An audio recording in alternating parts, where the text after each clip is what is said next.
Sun Tzu and the Art of War. Chapter 13. The Use of Spies. Sun Tzu said, "Raising a host of 100,000 men and marching them great distances entails heavy loss on the people and a drain on the resources of the state. The daily expenditure will amount to 1,000 ounces of silver. There will be commotion at home and abroad, and men will drop down exhausted on the highways. As many as 700,000 families will be impeded in their labor.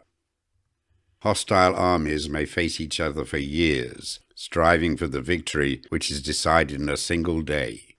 This being so, to remain in ignorance of the enemy's condition simply because one grudges the outlay of 100 ounces of silver in honors and emoluments is the height of inhumanity. One who acts thus is no leader of men, no present help to his sovereign, no master of victory. Thus, what enables the wise sovereign and the good general to strike and conquer and achieve things beyond the reach of ordinary men is foreknowledge. Now this foreknowledge cannot be elicited from spirits. It cannot be obtained inductively from experience, nor by any deductive calculation. Knowledge of the enemy's dispositions can only be obtained from other men. Hence the use of spies, of whom there are 5 classes.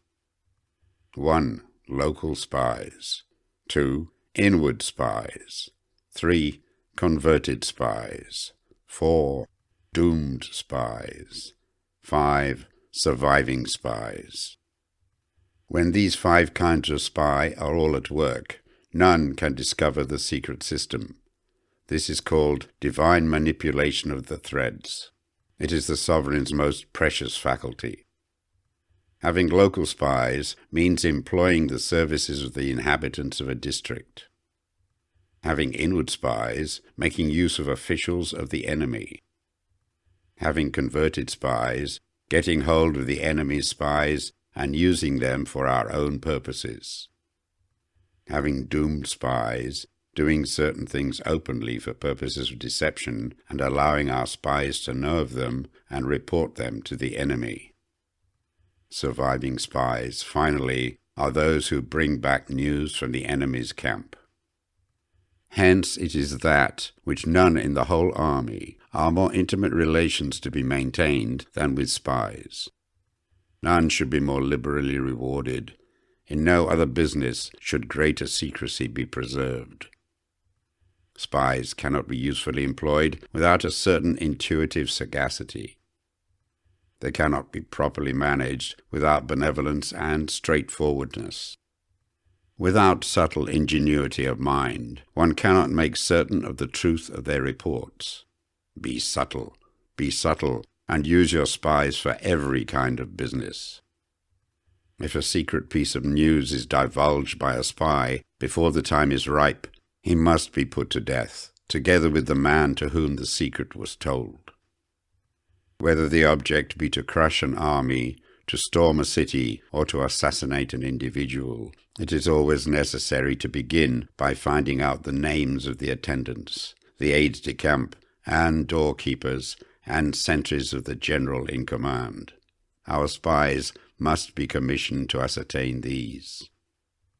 The enemy's spies, who have come to spy on us, must be sought out, tempted with bribes, led away, and comfortably housed. Thus they will become converted spies and available for our service. It is through the information brought by the converted spy that we are able to acquire and employ local and inward spies.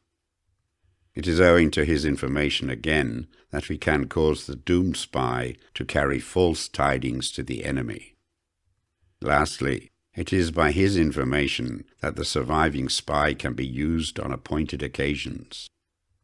The end and aim of spying, in all its 5 varieties, is knowledge of the enemy, and this knowledge can only be derived in the first instance from the converted spy. Hence it is essential that the converted spy be treated with the utmost liberality. Of old, The rise of the Yin dynasty was due to Ai Qi, who had served under the Hsia. Likewise, the rise of the Zhou dynasty was due to Liu Ya, who had served under the Yin. Hence, it is only the enlightened ruler and the wise general who will use the highest intelligence of the army for purposes of spying, and thereby they achieve great results. Spies are a most important element in warfare, because on them depends an army's ability to move.